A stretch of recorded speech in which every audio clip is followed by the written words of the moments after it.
வணக்கம். தமிழக வெற்றிக் கழகம் தேனி மாவட்ட மகளிர் அணி சத்யா நந்தகுமார். நான் லாஸ்ட்டாக ஒரு 7 இயர்ஸாகவே விஎம்ஐயில் இருக்கேன். அண்ட் இப்போ கட்சின்னு ஆரம்பிச்சதுலேருந்தும் ஃபீல்டு ஒர்க் நான் பார்த்துட்டு தான் இருக்கேன். டிவிகே சத்யா நந்தகுமார்னு ஃபேஸ்புக், இன்ஸ்டா, ட்விட்டர், யூடியூப் இது எல்லாத்துலேயும் இருக்கும். ஸோ இதெல்லாம் நீங்கள் பார்த்தீங்கனாலே நான் ஃபீல்டு ஒர்க் பண்ணது எல்லாத்தையுமே நான் அதெல்லாம் வந்து அதில் அப்பப்போ அப்லோட் பண்ணிட்டு தான் இருக்கேன். இப்போது ரீசெண்டாக பார்த்தீங்கன்னா தேனி மாவட்ட நிர்வாகிகள் எல்லாருமே வந்து என் மேலே கேஸ் இருக்குது. ஸோ ஆனந்த் சாரே சொல்லிட்டாங்க சத்யா மேலே கேஸ் இருக்குன்னு. ஆனால் அதனால சத்யாவுக்கு வந்து தேனி மாவட்ட மகளிர் அணியில் எந்த ஒரு அங்கீகாரமும் கொடுக்க வேணாம்னு சொல்லிட்டாங்க அப்படின்னு சொல்கிறாங்க. இது எதனாலன்னு பார்த்தீங்கன்னா, தேனி மாவட்ட செயலாளர் லெஃப்ட் பாண்டி மற்றும் பிரகாஷ் இவங்க 2 பேரும் பார்த்தீங்கன்னா சொந்தக்காரவங்க தான். இவங்க 2 பேருக்கும் சொந்தக்கார பொண்ணு தான் அந்த அஜிதா தேவேந்திரன். ஸோ அவங்கள வச்சு நல்லாவே கேம் ப்ளே பண்ணுறாங்க. ஸோ அந்த பொண்ணு ஆனந்த் சார்கிட்ட போயிட்டு இந்த மாதிரி சத்யா மேலே 4 கேஸ் இருக்குது, அந்த பொண்ணுக்கு இதுக்கு தேனி மாவட்ட மகளிர் அணி பொறுப்பாளர் கொடுக்குறீங்க, நீங்கள் எனக்கே வந்துட்டு அந்த போஸ்டிங் கொடுங்க அப்படின்னு பேசியிருக்காங்க. ஸோ அதை வச்சு இப்போ தேனி மாவட்டம் ஃபுல்லாக என் மேலே 4 கேஸ் இருக்குன்னு சொல்கிறாங்க. பிரகாஷ் அண்ணா ஆஃபீஸில் உள்ள ஒரு 5 பேர் நிற்கிறாங்க, ஆஃபீஸ்க்கு வெளியே ஒரு 20 பேர் நிற்கிறாங்க. தேனி மாவட்டத்தில் கழக வக்கீல் சக்தி அப்படின்னு சொல்லிட்டு வடக்கு மாவட்டத்தில் ஒருத்தர் இருக்காரு. அவர் வந்து இத்தனை பேருக்கு முன்னாடியும் விரல் விட்டு சொல்கிறாரு, 2020 உங்கள் மேலே அடிதடி கேஸ் இருக்குது, 2021 உங்கள் மேலே அந்த கேஸ் இருக்குமா, 2022 இந்த கேஸ் இருக்குமா, ஒவ்வொன்றா எனக்கு சரியாக கூட அது ஞாபகம் இல்லை, ஒவ்வொரு கேஸாக சொன்னாங்க. ஸோ நான் சொன்னேன், ஓகே சார் எங்கள் அப்பா பேர் என்னன்னு கேட்டேன். உங்கள் அப்பா பேர் எனக்கு தெரியலம்மா அப்படின்னாரு. எங்கள் அப்பா பேர் தெரியாமல் என் மேலே என்னென்ன கேஸ் இருக்குங்கிற டீட்டெயிலை உங்களால் சொல்ல முடியுமா சார் அப்படின்னு. அதான் நான் கழக வக்கீல் அப்படின்னாரு. கழக வக்கீல்னா கழக தோழர்களுக்கும் கழக தோழிகளுக்கும் உறுதுணையாக ஒரு அரணா ஒரு பாதுகாப்பாக இருப்பாங்கன்னு தான் நான் நினச்சிட்டு இருந்தேன். பட் வந்து இங்கே அப்படி கிடையாது. எந்த ஒரு பொண்ணு வேலை பார்க்குறாங்களோ அவங்கள டவுன் பண்ணி பேசுகிறது தான் கழக வக்கீல் அப்படிங்கிறது இப்போ தான் புரியுது. 4 கேஸ் இருக்கிறதுக்கான எவிடன்ஸ் கொடுங்கன்னு கேட்டாலும் கொடுக்கல. இப்போ வரைக்கும் கொடுக்கல. ஆனால் எந்த கேஸும் இல்லைங்கிறதுக்கான எவிடன்ஸ் என்கிட்ட இருக்குது. செல்ஃப் வெரிஃபிகேஷன் சர்டிஃபிகேட் என்கிட்ட இருக்குது.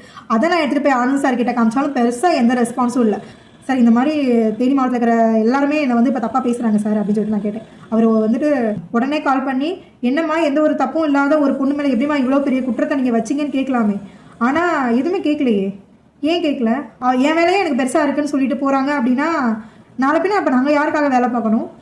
அப்போ வேலை பார்த்த இங்கே இருக்கிறவங்களுக்கு என்ன அங்கீகாரம்? அசிங்கப்படுத்துகிறாங்க. நான் எந்த இடத்துல போய் நியாயத்துக்காக நின்னாலும் உழைச்சவங்களாம் அசிங்கப்படுத்துகிறாங்க. உழைச்சது தப்புங்கிறாங்க.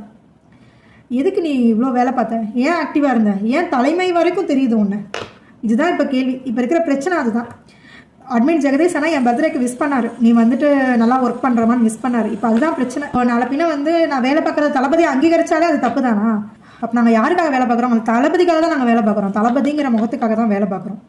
வேலை பார்த்தோம், வேலை பார்க்க விடலை. இப்போது லாஸ்ட்டாக வந்து பார்த்தீங்கன்னா 2 மந்த்ஸாகவே நான் எந்த வேலையும் பார்த்துருக்க மாட்டேன். அவர் வந்து என்னை தளபதி எழுதின கடிதத்தை கொடுக்கக்கூடாதுன்னு சொன்ன உடனே நான் உடஞ்சிட்டேன். அதுக்கப்புறம் என்னால் வேலை பார்க்க முடியலை. ஏன்னா தளபதி வந்து பெண்களுக்காகன்னு சொல்லிட்டு ஒரு அண்ணனாவும் அரணாவும் உங்களுக்கு இருப்பேன், நான் எப்போவுமே உங்கள் பின்னாடி இருப்பேன், நீங்கள் தைரியமாக இருங்கன்னு ஒரு கடிதம் எழுதியிருப்பார். அந்த கடிதம் வந்து எங்கள் தளபதி பெண்களாகிய எனக்கு ஒரு கடிதம் எழுதியிருந்தார். அதை தமிழக வெற்றி கழகத்தை சேர்ந்த எல்லா பெண் நிர்வாகிகளும் எல்லா மாவட்டத்திலையும் போய் கொடுத்தாங்க. ஆனால் என்ன அதை கொடுக்க விடாமல் பண்ணிட்டாங்க. ஆனந்த் சார் வந்து சத்யா பேரை மென்ஷன் பண்ணி உன்னை வந்து தளபதியோட கடிதத்தை கொடுக்க வேணாம்னு சொல்லிட்டாங்க அப்படின்னு சொல்லிட்டாங்க. இப்போ இன்றைக்கி என்ன பேசப்படுறாங்கன்னா, ஆனந்த் சார் சொல்கிறாரு, நாங்கள் கொடுத்த ஒரு வேலையை ஏன் நீ வந்து கரெக்டாக பார்க்கல, தளபதி நாளைக்கு என்னையே தான் கேள்வி கேட்பாருன்னு அழகாகவே கேம் ப்ளே பண்ணுறாங்க. எல்லாருமே குடும்ப சூழ்நிலை ஒன்று இருக்கும். அதெல்லாம் தாண்டி இவ்வளோ ஃபீல்ட் ஒர்க் பண்ணுறோம், இத்தனை பொண்ணுங்களை வச்சு இவ்வளோ ஃபீல்ட் ஒர்க் பண்ணுறோம். இன்றைக்கி வந்து எனக்கு கீழேயும் ஒரு 700-800 மகளிர் இருக்காங்க அப்படின்னா அதுக்கு காரணம் வந்து தளபதி நல்லது பண்ணுவாருங்கிற நம்பிக்கை தான். தளபதி பெண்களுக்கு முன்னுரிமை கொடுக்குறாங்கிற நம்பிக்கை மட்டும்தான். ஆனால் அந்த நம்பிக்கையை இன்னைக்கு சுக்குநூறாக உடச்சிட்டாங்க. இப்போ என் கூட இருக்கிற எல்லாருமே பேசுறது என்னன்னா, இவ்வளோ வேலை பார்த்த சத்யா மேலேயே இல்லாத கேஸை சொல்கிறாங்களே, நாளை பின்ன நம்ம போய் வேலை பார்த்தோம்னா நம்ம என்னென்ன சொல்ல மாட்டாங்க அப்படின்னு சொல்லிட்டு எல்லாருமே இப்போ பேக் வாங்க ஆரம்பிச்சிட்டாங்க. தேனி மாவட்ட லெஃப்ட் பாண்டி நான் சொல்லியிருப்பாரு, அவர் போஸ்டிங் வாங்கும்போது சொல்லியிருப்பாரு, விவசாய கடனை அடைச்சது வந்து நாங்கள் தான் அப்படின்னு சொல்லியிருப்பாரு. ஆனால் அந்த விவசாய கடனை அடைச்சதுல என் ஹஸ்பண்டோட பங்கு இருந்துச்சு, அவருக்கு இன்னும் 2-3 பேரோட பங்கு இருக்குது. அது எத்தனை இடத்துல மென்ஷன் பண்ணுறாங்கன்னு தெரியல. எந்த ஒரு விஷயம் பண்ணாலும் அது நானே பண்ணுறேன்னு சொல்கிறதா இருக்கட்டும். அதேமாதிரி வயநாடு கேரளா பிரச்சனையும் என்னோட பங்கு இருந்துச்சு, அதே எங்கேயும் மென்ஷன் ஆகலை. அதே மாதிரி நான் மட்டும் இல்லை, எல்லா அணிகளில் இருந்தும் எல்லா கிளை நிர்வாகிகளும், நகரம், கிளை, ஒன்றியம், மாவட்டம்னு எல்லா நிர்வாகிகளும் எல்லாத்துக்கும் உதவி பண்ணியிருக்காங்க. ஆனால் யாரோட பேரும் தனிப்பட்டு எங்கேயும் மென்ஷன் ஆனதில்லை. மென்ஷன் ஆகிருந்தால் எல்லாரும் கண்டிப்பாக எல்லாரும் உற்சாகத்தோட வேலை பார்த்துருப்பாங்க. அண்ட் அதே மாதிரி நான் தேனி மாவட்டத்தில் கோலப்போட்டி பண்ணியிருப்பேன். அந்த கோலப்போட்டியில் நல்ல ரெஸ்பான்ஸ். எல்லாருமே வந்து பார்த்தீங்கன்னா தமிழக வெற்றி கழகத்தோட கூடிய ஒவ்வொரு வீட்டு வாசல்லையும் வரைஞ்சிருப்பாங்க. அண்ட் அதே மாதிரி நம்ம தளபதியவே அவ்வளோ தத்ரூபமாக வரைஞ்சிருப்பாங்க. ஸோ அந்த கோலப்போட்டி நடந்துட்டு இருக்கும்போது லெஃப்ட் பாண்டியை நான் கால் பண்ணி சொல்கிறார், இந்த கோலப்போட்டியை வந்து நான் சொல்லி தான் நீ பண்ணேன்னு சொல்லு அப்படிங்கிறாங்க. ஒரு பொண்ணோட உழைப்பை திருட்டுறதுலாம் போஸ்டிங்கிறது வந்து ஒரு அங்கீகாரம் தான். அது வந்து யாரையும் தரக்குறைவாக பேசி இன்னொருத்தவங்க வந்து மேலே வரணுங்கிறது கிடையாது. அந்த சொந்தக்காரவங்களுக்கும் அந்த ஒரே ஜாதிக்காரவங்களுக்கும் மட்டும்தான் இங்கே அங்கீகாரம் கொடுக்குறாங்க. உழைக்கிற யாருக்குமே வந்துட்டு எந்த ஒரு முன்னுரிமையும் இங்கே கிடையாது. தளபதிக்கு கண்டிப்பாக இந்த விஷயம் தெரியவே தெரியாது, துளி அளவும் தெரியாது.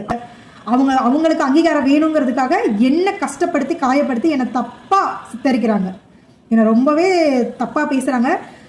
இன்னைக்கு பதவி வேணுங்கிறதுக்காக ஒருத்தவங்கள தப்பாக பேசி உள்ளே போகிறாங்கன்னா நாளைக்கு பதவியை தக்க வச்சுக்கிறதுக்காக என்ன வேணால் பண்ணுவாங்க. இவங்களாம் மக்கள் சேவை பண்ணுவாங்களாங்கிற நம்பிக்கை எனக்கு சுத்தமாக இல்லை. அது மாதிரி மாவட்ட செயலாளர்கள் எல்லாருமே வந்து அவங்களோட சொந்தக்காரங்கிற தைரியம் மட்டும்தான் அப்படிங்கிறத நான் அடித்து ஆணித்தனமாக நான் சொல்லுவேன். அப்போ வந்து தளபதிக்காக வந்தவங்க, தளபதியை நம்பியே தளபதிக்காக வந்து வேலை பார்க்குற அப்புறம் எங்களை மாதிரி ஆளுங்களோட நிலைமெல்லாம் ஆரம்பத்துலேருந்து 7 வருஷமாக உள்ளே இருக்கிற எங்கள் நிலைமை, கட்சின்னு சொன்னவொடனே வேலை பார்த்த என்னோட நிலைமை, நான் நல்லது பண்ண வந்தேன், அது எனக்கு உள்ள போஸ்டிங் கிடைக்கலன்னா நான் பரவாயில்லன்னு வெளியே போய் மக்களுக்கு நல்லது பண்ணிவிட்டு தளபதியோட பேரை வச்சு என்னால் என்ன பண்ணணுமோ அதை நான் வெளியே போய் கண்டிப்பாக நான் மக்களுக்கு சேவை பண்ணுவேன். மக்களுக்கு சேவை பண்ணணுங்கிறது என்னோட லட்சியம். அது தளபதியோட வழியில் போய் சேவை பண்ணுறது என்னோட கனவு. அதை நான் வந்து தமிழக வெற்றி கழகத்தில் இருந்தால் மட்டும்தான் பண்ணணும்னு கிடையாது. நான் வெளியில் போய் தளபதி விஜய் மக்கள் இயக்கங்கிற பேரில் கூட நான் நல்லது பண்ணலாம், நான் பண்ணுவேன்.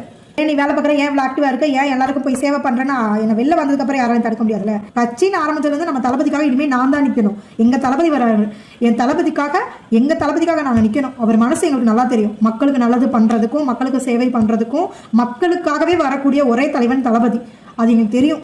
இப்போ இதை நான் பேசுகிறது வந்து தளபதி கிட்ட மட்டும்தான் நான் கொண்டு போகணும்னு பேசுகிறேன். இதை வந்து யாருமே தளபதியை தரம் தாழ்த்தி யாரும் எடுத்துக்காதுங்க. இது வந்து கண்டிப்பாக நான் தளபதிக்கு வைக்கிற ஒரு கோரிக்கை, ஒரு ரெக்வெஸ்ட். அவரை தான் உள்ள இவ்வளோ விஷயம் நடக்குது, தளபதிக்கு காதுக்கு போகாது, தளபதிக்கு தெரியாதுங்கிற தைரியத்தில் தான் இந்த எல்லா விஷயமும் பண்ணிட்டு இருக்காங்க. நான் போஸ்டிங் வேணும்னு நினச்சேன்னா இந்த விஷயத்தை நான் வெளில கொண்டு வரவே மாட்டேன். எனக்கு போஸ்டிங் கிடச்சா போதும். ஆனந்த் சார் அப்படி தான் சொன்னார்.